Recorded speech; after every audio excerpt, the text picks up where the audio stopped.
Hello friend, नमस्ते, प्रणाम। मैं हूँ आपकी वंदना और स्वागत करती हूँ अपने यूट्यूब चैनल पे आप सभी का। आज हम लोग कन्हैया जी का जन्माष्टमी का सोहर गीत, बहुत ही प्यारा सोहर गीत है और ये जन्माष्टमी में गाया जाता है।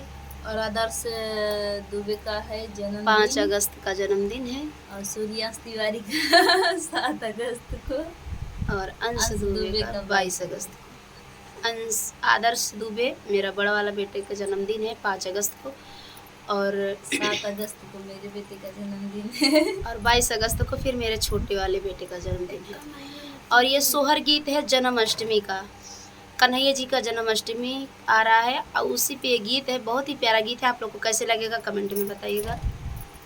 भादों के कारी रे बदरिया कारी रे बदरिया ओ बहिनी गरज लागे कारी बदरिया चमकई बिजुरिया चमकई बिजुरिया ओ बहिनी गरज लागे कारी बदरिया चमकई बिजुरिया चमकई बिजुरिया हे कान्हा जली हले जनमवा खुलल जेला खनवा खुलल जेला खनवा बहिनी देवकी जमन मुसकानी ललन जबा भैले ललन जबा भैले नियो बहिनी देवकी जमन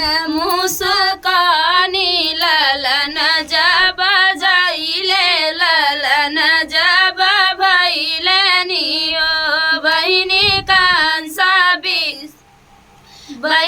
कांसा के बिला खेला मनवा दुखित भये मनवा दुखित भये मनवा बहिनी कांसा के बिला खे भवनवा दुखित भये मनवा दुखित भये मनवा अष्टमी के रहलाई रतिया बात बड़ा सुंदर बात बड़ा सुंदर हो ललना सुती गईले जेला के सिपाहिया सुन सान रहिया सुन सान रहिया हो ललना सुती गईले जेला के सिपाहिया सुन सान रहिया सुन सान रहिया